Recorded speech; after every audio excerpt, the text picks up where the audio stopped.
श्रीलंका में जारी आर्थिक मंदी के बीच भारत ने कोलंबो में राजनयिक गतिविधियों को तेज कर दिया है। भारत पिछले कुछ महीनों से श्रीलंका में बेहद सक्रिय हो गया है। इस वक्त भारत श्रीलंका में 3 बड़ी रणनीतियों पर काम कर रहा है, तो यह लाजमी है कि इससे चीन की परेशानियां बढ़ गई हैं। श्रीलंका में भारत की बढ़ती ताकत के बीच वहां के वित्त मंत्री बासिल राजपक्षे जल्द ही भारत का दौरा करने वाले हैं। यह भी बताया जा रहा है कि प्रधानमंत्री नरेंद्र मोदी अगले महीने बिम्स्टेक शिखर सम्मेलन में भाग लेने के लिए श्रीलंका जा सकते हैं। चलिए अब आपको बताते हैं कि भारत किस तरह से श्रीलंका में चीन को चुनौती दे रहा है। भारत श्रीलंका में 3 बड़ी रणनीतियों पर काम कर रहा है। सहयोग की पहली रणनीति है कि खाद्य संकट से जूझ रहे श्रीलंका को जल्द से जल्द इमरजेंसी फूड सप्लाई दी जाए और साथ ही जरूरी दवाइयां भी भेजी जाएं। इसके लिए भारत ने श्रीलंका को $1 बिलियन अमेरिकी डॉलर देने की घोषणा की है। भारत की दूसरी रणनीति तो और भी जबरदस्त है। आपको बता दें कि इस वक्त श्रीलंका एक बड़े ऊर्जा संकट से गुजर रहा है। यह संकट इतना बड़ा है कि श्रीलंका के लोगों को कई घंटों तक अंधेरे में रहना पड़ रहा है।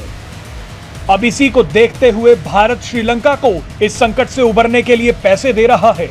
इंडियन ऑयल कॉरपोरेशन ने गैसोलीन खरीदने के लिए श्रीलंका को $500 मिलियन अमेरिकी डॉलर दिए हैं। भारत ने हाल ही में श्रीलंका के साथ एक बेहद ही महत्वपूर्ण त्रिंकोमाली टैंक फार्म समझौता किया है। इसके तहत भारत अब श्रीलंका में करीब 100 साल पुराने त्रिंकोमाली ऑयल फार्म को नए सिरे से बनवाएगा। इस फार्म में 99 टैंक हैं और हर टैंक में 12,000 किलोलीटर ऑयल को स्टोर किया जा सकता है। भारत ने श्रीलंका के जिस इलाके में यह समझौता किया है उसे चाइना बे यानी चीन की खाड़ी भी कहा जाता है। भारत ने इस समझौते के लिए एक बेहद ही सीक्रेट डिप्लोमेसी अपनाई। आपको बता दें कि त्रिंकोमाली से हम्बनटोटा पोर्ट पर भी नजर रखी जा सकती है। अब आपको तीसरी रणनीति के बारे में बताते हैं। इसके तहत भारत श्रीलंका के तेजी से घट रहे विदेशी मुद्रा भंडार में पैसे डाल रहा है।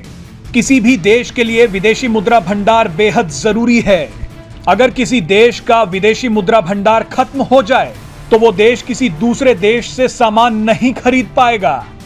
और अब श्रीलंका को इसी संकट से उबारने के लिए भारत ने 2 चरणों में $500 मिलियन अमेरिकी डॉलर और $400 मिलियन अमेरिकी डॉलर देने की बात कही है, ताकि चीन पर श्रीलंका की निर्भरता खत्म हो जाए।